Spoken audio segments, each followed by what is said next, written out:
What's going on, cat people? It's your favorite YouTuber on earth with two cats back with another versus video for ya. And this time it's gonna be 32 executioners versus WOX. Now, I know I said I would do either commando or regular cowboy this time. And I know I said I was done with melee towers for now. But have you considered how cute this kitty looks? I'd say she's a good 7 pounds, about 24 inches long. She's got good, healthy teeth, and she only scratches me like every other day. Okay, listen, I'll do those other towers. I just got really interested in the executioner when I was looking for a tower that did less DPS than the militant, which was 44. And that's something you'd know if you would watch my video yesterday. That's all I'm gonna say. Well, the executioner does 39, which is less than 44 for the math impaired. While the regular cowboy does 38, I think it's better to try the executioner before the cowboy. But there's also one secret weapon that the Exy has that the cowboy doesn't. It can do more than its stated damage.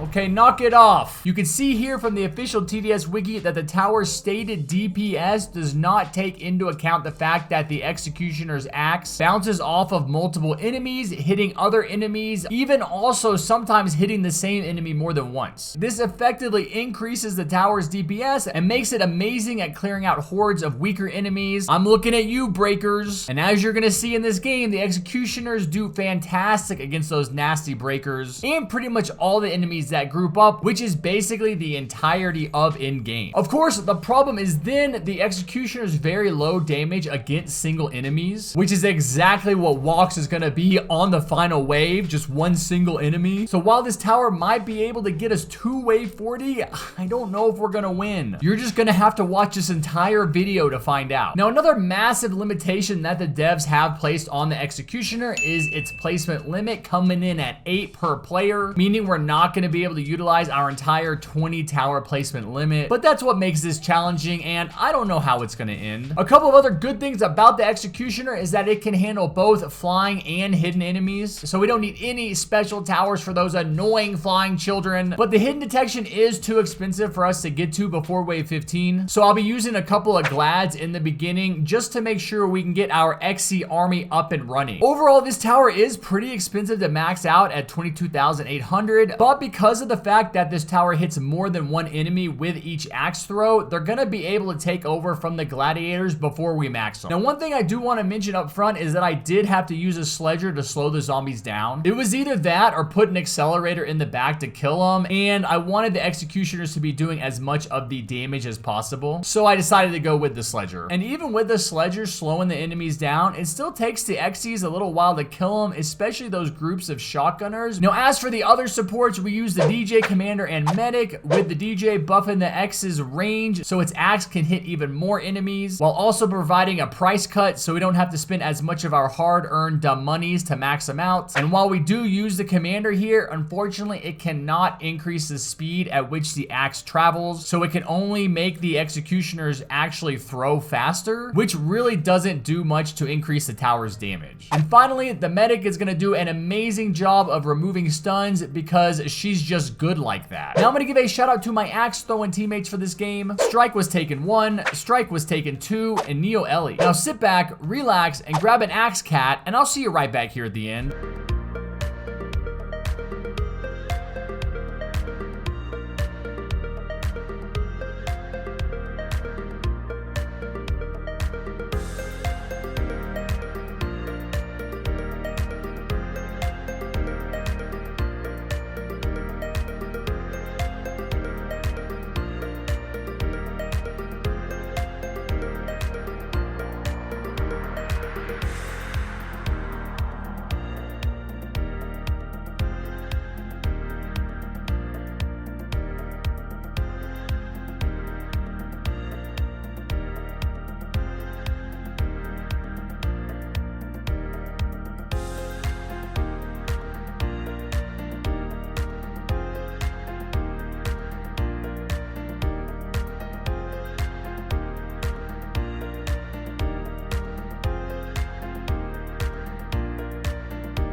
Wow, okay, so the Executioner is the first tower that can do enough damage to get all the way to the final wave, but it cannot kill the minions. This means we're gonna have to come back with stronger towers and kill all those nasty minions ourselves so that we can see WOX and the Executioner in hand-to-hand combat.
Alright, there you go, people. The Executioners just could not do enough damage to get WOX even down to half health, but that's not surprising since its main strength is groups of enemies and not single enemies like the Woxy Foxy. And of course, I'll be trying the Commando or regular Cowboy next, so you don't need to tell me which one of those you want to see as long as it's one of those. But if you do have any other ideas, feel free to leave them down in the comments below. And on that note, if you enjoyed this video, go ahead and smash that like button with your forehead, hit the subscribe button with your big toe, and turn on notifications however you can so you don't miss any of my amazing upcoming content. And I'll see you guys next time. Take care, be safe, and never forget what I always say. Peace.